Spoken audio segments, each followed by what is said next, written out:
I'll be taking you to 15th century Rome, where the powerful clerics of the church and the Pope would reside. During this time, the most influential men of the Catholic Church would burn alleged witches and sorcerers, engage in the slave trade, and own their own personal slaves. And as for the Pope whom I'm about to speak on, he would drink the blood of children. Need it be said that this was a time of evil, corruption, and devilry? Pope Innocent VIII would rule the Catholic Church during this time, and this is his story. First, let's have a look at his early life. Pope Innocent VIII's birth name was Giovanni Battista, and he was born in Genoa, Italy, in the year 1432. His father was the Viceroy of Naples, and later became the Senator of Rome. So a young Giovanni would have been brought up being wealthy, surrounded by powerful men. He would be educated in Rome, and would later become a priest in the entourage of Cardinal Calandrini, who was the half-brother to Pope Nicholas V.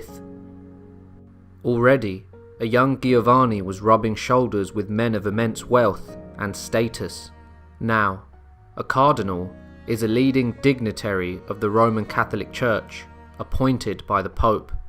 They form the electing college, who elects the succeeding popes, and are the highest rank in the Catholic Church, being second only to the Pope himself.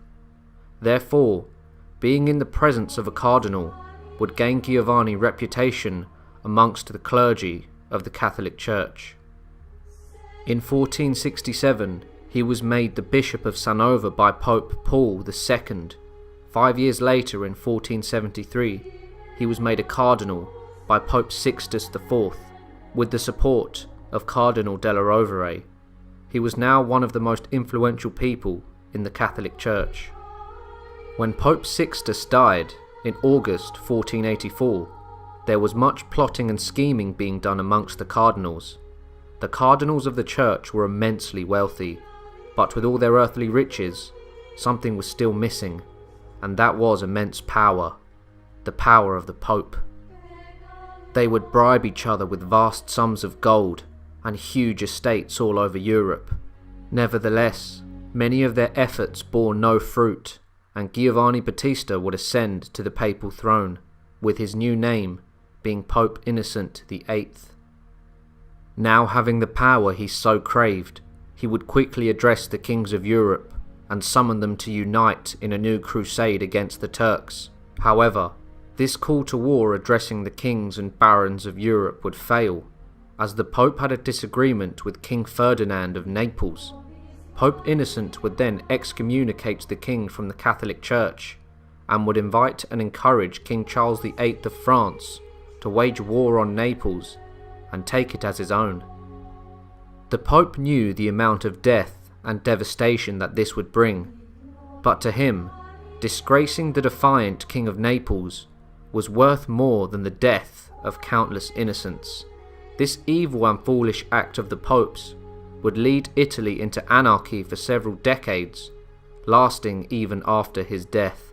As well as this, after his failed attempt to muster up a new crusade against the Turks, he would go on to support them and their ruler, Sultan Bayezid II. He made a deal with the Sultan to keep his brother a captive at the Vatican. Since the Sultan's brother tried to claim the Ottoman throne, he would ultimately go into exile and would later be arrested, and came into the hands of the Pope. He would make threats to release the Sultan's brother if the Sultan didn't make his annual payments. Now, Pope Innocent VIII would also engage in the slave trade. He allowed the slave trade to take part under his rule, and didn't condemn it. King Ferdinand of Aragon gifted the Pope 100 slaves, who were shared out with his favoured cardinals. Pope Innocent VIII would also wage war on alleged witches and sorcerers. A German inquisitor named Heinrich Kramer requested for a papal bull, which is a legal papal document to be released, which supported his investigation methods, and the Pope would indulge him on his request. He issued the papal bull Summis Desiderantes, which reads, Many persons of both sexes, unmindful of their own salvation and straying from the Catholic faith, have abandoned themselves to devils, incubi, and succubi, and by their incantations, spells, conjurations, and other accursed charms of crafts, enormities and horrid offences, have slain infants yet in the mother's womb, as also the offspring of cattle, have blasted the produce of the earth, the grapes of the vine, the fruits of the trees. Nay, men and women, beasts of burthen, herd beasts, as well as animals of other kinds, vineyards, orchards, meadows, pasture land, corn, wheat, and all other cereals. These wretches furthermore afflict and torment men and women, beasts of burthen, hard beasts, as well as animals of other kinds, with terrible and piteous pains and sore diseases, both internal and external. They hinder men from performing the sexual act and women from conceiving. They blasphemously renounce the faith which is theirs by the sacrament of baptism, and at the instigation of the enemy of mankind, they do not shrink from committing and perpetrating the foulest abominations and filthiest excess to the deadly peril of their own souls. The abominations and enormities in question remain unpunished, not without open danger to the souls of many and peril of eternal damnation. This document in essence repeated Kramer's view that there was an outbreak of witchcraft and heresy in Germany. It urged local authorities to work with the inquisitors, who would question and torture alleged sorcerers. Those who impeded their work were threatened with excommunication. This papal bull would open the door for later witch hunts in history, which no doubt caused the death of many innocents. In 1492, the Pope felt his life slipping away. He would soon become very skinny and would be described as a mass of flesh and bone, incapable of assimilating any nourishment but a few drops of milk from a young woman's breast.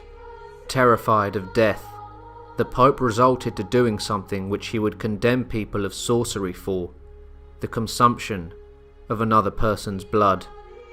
He was advised by alleged so-called doctors to drink the blood of young boys. The consensus was that if blood brought life, ingesting more of the life-giving liquid could restore a life, even if it was on the brink of death. It is said that many young boys were drained of all their blood, killing them in the process. Pope Innocent would drink on their blood, believing their sacrifices may help him prolong his life, but he would still fall more and more ill. He would die on the 25th of July, 1492, aged 60. Before his death, he would acknowledge that he had not been a great pope, and would ask his cardinals to forgive him for all his failings, and then urge them to elect a better man as the next pope. Pope Innocent VIII's legacy was one of failure, war, and bloodshed. He failed to unite Christendom for his dream of a new crusade. He was the direct cause of a war between France and Naples, and his actions resulted in the deaths of many people. During his entire reign as Pope, even as his demise grew near, he agreed to ungodly methods to try to save him from death. He paved the way for witch hunts all over Europe, and with all of this said, he was a terrible man. Most men crave power, and it seems they will do almost anything to get it, and power corrupts the mind and soul. The Pope, who stands at the pinnacle of the Church and sits on the papal throne, is meant to be an example to all, with titles such as His Holiness. So why did this Pope, who was meant to be a moral man, give his cardinals slaves, agree with the slave trade, and would start wars, causing the deaths of thousands? I will be taking you to 9th century Rome. Once again, this was a time of schemers and killers. even in the most holy of places. In this story, I will highlight the strange life of Pope Stephen VI and why he might be the most insane and unhinged pope to ever sit the papal throne. Stephen was born in Rome. The exact year of his birth is unknown, but it was possibly in the mid to late 800s. His father was a priest named Johann, and a young Stephen would also start his life as a priest. So little information is known about Stephen's early life that we don't even know his real name. We only know the name he appointed himself once he became the Pope. Stephen would soon become the Bishop of Anagni, as Pope Formosus would elevate him. Now, the politics surrounding the papacy at this time were treacherous. New popes were being crowned, killed, and deposed so quickly that it was becoming somewhat of a joke, and the church's corruption was becoming apparent to even the common people who were God-fearing. Between the years of 896 and 904, there was a new pope every year, and the brief papal reigns were always the result of political influences. This is how Pope Stephen VI would ascend to the papal throne. The Duke Guy of Spoleto had been crowned as the Emperor of the Holy Roman Empire by Pope Stephen V, while Guy's son, Duke Lambert, received the crown as co-emperor from Pope Formosus. However, in the year 896, Pope Formosus changed his mind and crowned King Arnulf of the East Frankish as the Holy Roman Emperor, probably due to political reasons, maybe corruption or a bribe. We will never truly know the exact reason, but this action put in motion a storm between various fighting factions in Italy. After Formosus's death, that reportedly was a stroke, but perhaps could have been poisoning, his successor was Pope Boniface VI, who was the Pope for a grand total of 15 days, where he was reported to have died from gout, whilst other rumours say he was forcibly ejected from the papal throne. In any case, the Spoletan party managed to elevate the Bishop Stephen to the grand throne of the papacy. Now Pope Stephen VI was all-powerful, and he would exercise his new power as he pleased. He was still enraged at the actions of the deceased Pope Formosus and how he deposed Emperor Lambert and abandoned him. Pope Stephen ordered that the corpse of his predecessor Pope Formosus be removed from its tomb and brought to the papal court for judgment. This was known as the Cadaver Synod. As insane as it sounds, the Pope was dug up, removed from his resting place, and his corpse was then propped up on a throne, and there his rotting dead body would await trial, redressed in papal garments. A deacon would be appointed to answer for the deceased Pope. It is said Formosus was accused of perjury, heresy, and as serving as a bishop when he was actually a layman. Eventually, the corpse was found guilty. The body was then stripped of its papal vestments, and it is said that Stephen himself cut off 3 fingers of the dead Pope's right hand, as those were the fingers that had been used during his life for blessings, and he also formally invalidated all of his acts, simple and grand. Perhaps he forgot that it was Formosus that made him into the Bishop of Anagni, but no matter, he was already the Pope, and he would do anything to ruin Formosus's name. The body of the former Pope was then dragged through the streets, and after tied to weights and cast into the Tiber River. The body of Formosus would eventually wash up on the banks of the Tiber, and rumour spread that miracles had been performed with the dead body. Soon enough, the common people realised how insane the whole spectacle was of a pope being dug up, put on trial, found guilty, and thrown into a river. A public uprising would soon commence, and Pope Stephen was deposed and thrown into prison. The common people believed that miracles were being performed through the body of Pope Formosus, and to them, due to this fact, the current pope instantly became an enemy due to the disrespect and crimes he committed against the previous pope. As the masses realized this, the illusion of power that protected Pope Stephen was shattered, and due to this, he ended up in prison. The circumstances of Pope Stephen's death are unclear. However, it is widely believed that he was strangled to death in prison by another inmate. He died in August 897 after only serving as the Pope for a year. Touching again on the illusion of power, it is important to note that power truly is an illusion. It is a construct of man. If the protectors of the all-powerful have a change of heart, then their power is stripped. Power is fragile. As we can see with Pope Stephen, one day he had it all, and as soon as the common people turned on him, he was deposed and shortly after, killed. Fear is what may have kept people in believing the illusion, but as soon as they thought God was on their side, due to the alleged miracles taking place, they took action. All it takes is one catalyst to open the eyes of the common man, and only then will they truly see what is taking place and realize it is far from godly.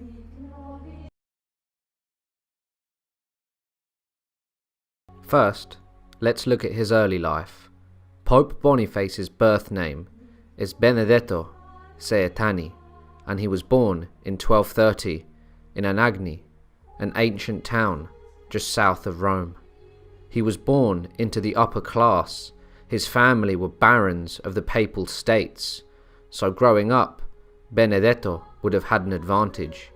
He was soon sent to the monastery of the Friars Minor, where he would learn Latin and grow knowledgeable in religious texts. Benedetto was a man of ambition and wanted to progress and make his mark on the world. He managed to land a job as a secretary to Cardinal Simon de Brion. Now, a cardinal is the most senior member of the clergy to the Catholic Church, being second only to the Pope himself. Now, being the secretary was nothing like being a secretary today. He had to travel with the cardinal all over Europe. In 1265, Benedetto would make his way all around Europe and would remain in England until 1268 in order to try to stop a rebellion against King Henry III of England. After 1268, the trail on Benedetto's life goes missing. Nothing is known of his whereabouts or what he was doing during this time. For 8 years, he disappears from history. He reappears in 1276, where he was sent to France to supervise the collection of a payment that was intended for the church. Benedetto had been sent around Europe, had done several jobs for the church without question, and now his time had come. On the 12th of April, 1281, Pope Martin IV made Benedetto a cardinal. He was now a powerful member of the church, but was it enough for him? As the years went by and the popes came and went, Benedetto had his eyes set on one thing, and that was the papal throne. On the 13th of December, 1294, Pope Celestine V abdicated after 5 months as pope. Now this was very unusual. Bartholomew of Lucca, a medieval historian, witnessed many of the events and conversations surrounding the abdication of Pope Celestine, and recounted that Benedetto heavily pressured the Pope to abdicate. Why did the Pope relinquish his power and go against his own human nature? Did he do it as he was pressured by those beneath him, or was something more sinister at work? Soon after Pope Celestine abdicated, Benedetto was then elected as Pope and took the name of Pope Boniface VIII. One of his first acts as Pope was to grant his predecessor the castle of Fulnom, where he would die the next year. Rumours would spread around Europe that something dark was surrounding the papacy, as all the events leading to Pope Boniface's ascension just seemed too convenient. Peasants and kings alike would talk and implicate Boniface in the demise of the former pope. Asserting power came to Boniface naturally. He would often involve himself in foreign affairs, as he wanted to be recognized as supreme and above all the kings of Europe. This message was conveyed in a papal bull which he issued called the Unam Sanctum. This document stated, "Since the Church is one, since the Church is necessary for salvation, and since Christ appointed Peter to lead it, it is absolutely necessary for salvation that every human creature be subject to the Roman Pope." Many kings of Europe now saw the Pope as a man who was drunk on power and who came to the papal throne through questionable means. The Church was divided, and the illusion of power that protected the Pope was diminishing due to the dark aura that surrounded his rule. The Pope was making enemies all over Europe. The Prince of Germany and Philip, the King of France, both questioned and disputed his so-called supremacy over them. Pope Boniface would also make enemies in his own camp. In 1297, the Pope excommunicated a cardinal from the College of Cardinals, which would lead to a bitter feud. The former cardinal, whose name was Giacomo Colonna, accused the Pope of having been elected illegally following the unprecedented abdication of Pope Celestine V. These accusations infuriated the Pope and led to war. Colonna's revolt, however, was in vain. He was captured within a year. Under the command of the Pope, he had Palestrina and other towns that had revolted razed to the ground, even after their surrender and the Pope's assurance that they would be spared. Even the highest ranking of the Church would give false promises and lack forgiveness and empathy. There was also a rivalry between Pope Boniface and King Philip of France, due to the power struggle between Pope and King. King Philip wanted the wealth of the Catholic Church in France to stay in France and would pass laws to stop the export of gold, silver, and precious stones from France to the Papal States. This was the start of a long-lasting feud that would expose the Pope as a tyrannical man, and also maybe something far more dark. The Pope would issue another papal bull named Ausculta Fili. This document conveyed that King Philip of France should listen to the Vicar of Christ as the spiritual monarch who stood above all earthly kings. The document would reach King Philip of France, and upon reading it, he threw it into a fire. Pope Boniface, however, underestimated King Philip. In the shadows, Philip was plotting the downfall of the Pope. He gathered lawyers, magistrates, high-ranking church officials who all opposed the Pope. He also had witnesses ready to testify against him. King Philip was so brazen that he even sent an army to arrest the Pope. The grounds of the arrest were enough to convince the people that this Pope had to be deposed and face trial. There had been talk around Europe for years surrounding the Pope, and many believed the charges, and there were many. I shall now read out the charges. He has often said that if nothing else could be done to humble the king and the French, he would ruin himself, the whole world, and the whole church.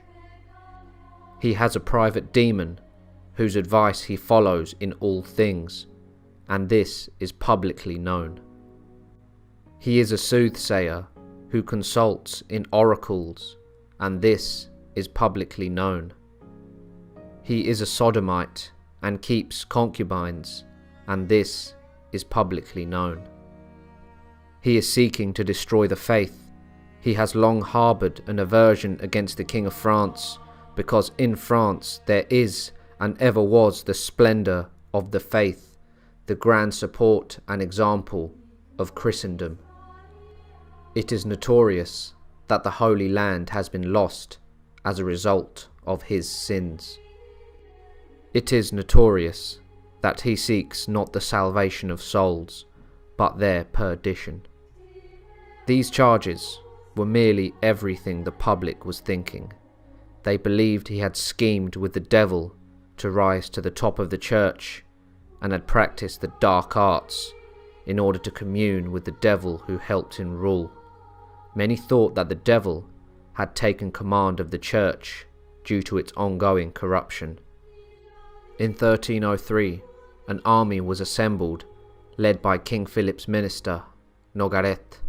A ghost would also come back to haunt the Pope, as Sciarra Colonna, the relative of the disgraced Cardinal Giacomo Colonna, had joined the army, seeking vengeance. The army attacked the Pope at his palace in Anagni. The Pope was soon arrested and placed into the custody of Nogaret. The Colonna family demanded the Pope's resignation. For the first time in history, the supreme authority of the Pope was diminished and the illusion of power was unveiled. The Pope was treated as your common criminal would have been back then, and was beaten, slapped, and humiliated. However, the people of Anagni rose up in arms and freed the Pope. He would make his way back to Rome, but died shortly after, on the 11th of October, just 1 month after his arrest. He died before his trial. We shall never know what the outcome would have been, or if he would have confessed. Without a doubt, there was a darkness surrounding the rule of Pope Boniface, and his death before his trial seems very convenient. He wronged many people, and was also addicted to power, and would like to remind the kings he saw as beneath him. I will be taking you to 10th century Rome. The Catholic Church was being overseen by Pope John XII. He was one of the youngest popes ever, and perhaps due to his youth, he would become infamous for his depravity. He was described as a robber, a murderer, an incestuous person, and unworthy to represent Christ. This abominable priest soiled the chair of St. Peter for 9 entire years and deserved to be called the wickedest of popes. This is his story. John's ascension to the papal throne came at the end of what Catholic historians call the Saeculum Obscurum, meaning the Dark Century, and others called the time period the Papal Pornocracy, meaning the rule of prostitutes. During these dark times, Rome and the papacy had been controlled by powerful rival Italian families. But first, let's have a look at John's early life. Before ascending to the papal throne, John's name was Octavianus. He was the son of Alberic II of Spoleto. Alberic was a patrician, which is someone from a ruling class family of ancient Rome. Octavianus's father was the self-styled Prince of Rome, whilst his mother was the daughter of the King of Italy. So growing up, Octavianus would have everything he ever wanted: a fine education, the best food, and the best possible life. Before the death of Octavianus's father in 954, he administered an oath to the Roman nobles in St. Peter's, providing that his son Octavianus would ascend to the papal throne. It wasn't the worth of a man's soul that would lead him to become the Pope, but the deals and bribery of man. From early on, the papacy had been corrupted, tainted, and was not fit for purpose. By the time of Alberic's death, Octavianus had entered the church, and with his father's death, he would succeed his father as the Prince of the Romans. He would ascend to this title young, being in between the ages of 17 and 24. Not only would he be the Prince of Rome after the death of his father, he also became the Cardinal Deacon, a senior member of the clergy of the Catholic Church, immediately under the Pope in the church's hierarchical structure.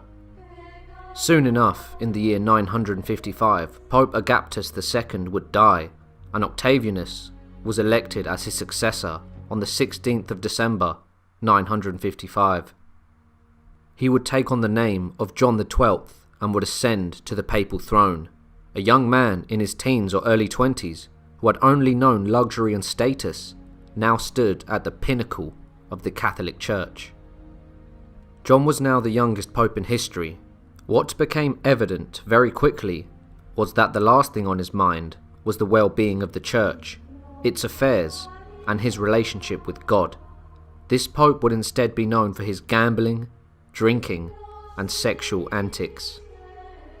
John allowed, and practically encouraged, Rome to slide into decay, whilst he used its wealth to fund his wild gambling and lavish lifestyle.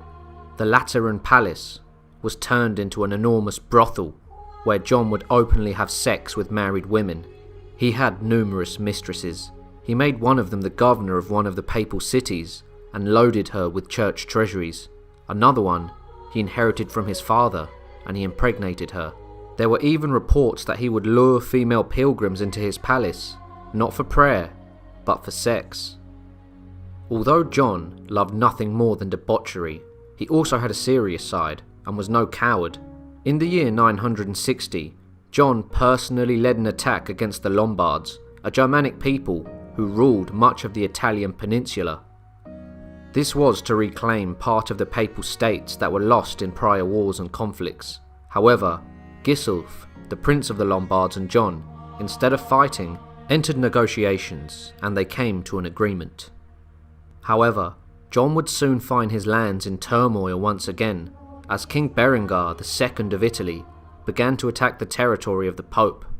John had been squandering the wealth of the church on his depraved lifestyle, parties, women of the night, gambling, and great feasts. That's what John spent the church's money on. He knew that he no longer had the funds to mobilize the papal army, so he would need aid. John would send papal legates in 960 to King Otto I of Germany, inviting him personally to Rome. However, Otto of Saxony was the complete opposite to John, and he knew of battle, but not only that, he was widely known for his piety and chivalry. On the 2nd of February, the year 962, Otto and his wife knelt before the young pope in St. Peter's Basilica and received the imperial crown of the Holy Roman Empire.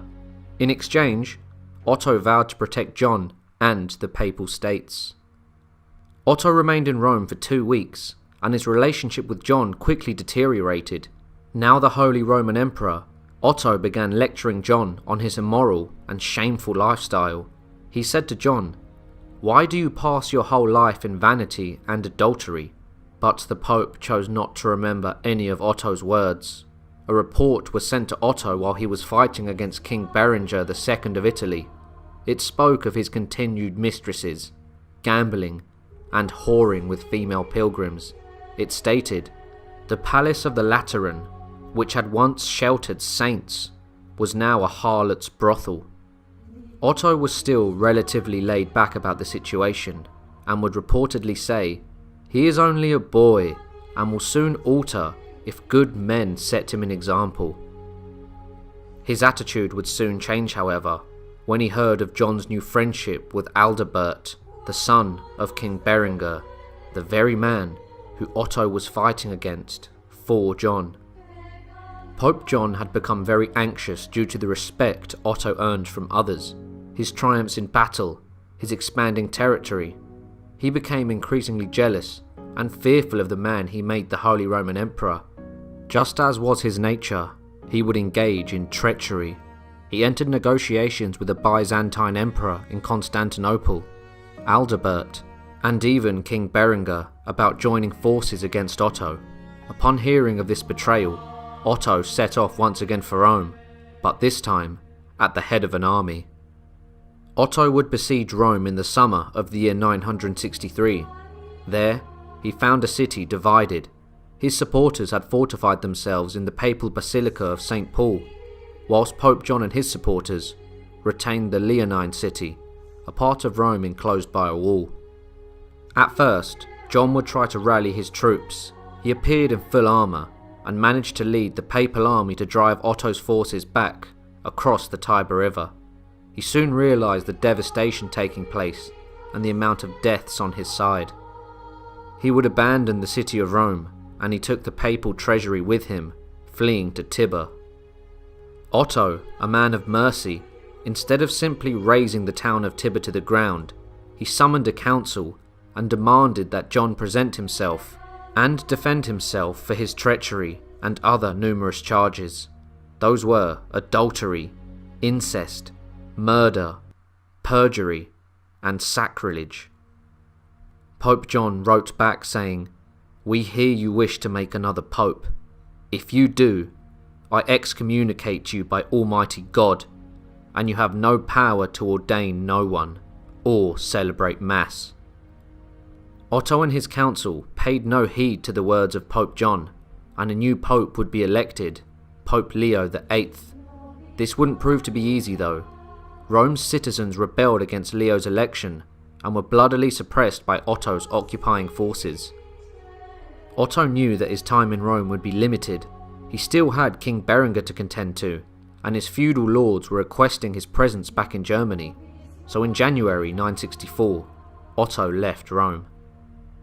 As soon as Pope John heard of Otto's departure, he returned to Rome with an army, causing the new Pope Leo to flee. He summoned a synod, which nullified his deposition. John was angry, and he would inflict a savage and bloody revenge on those he thought had betrayed him.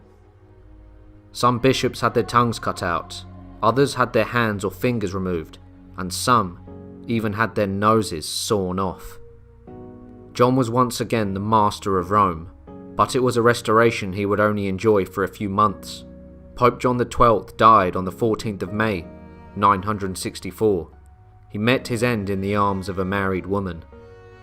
Her husband walked in on Pope John and his wife.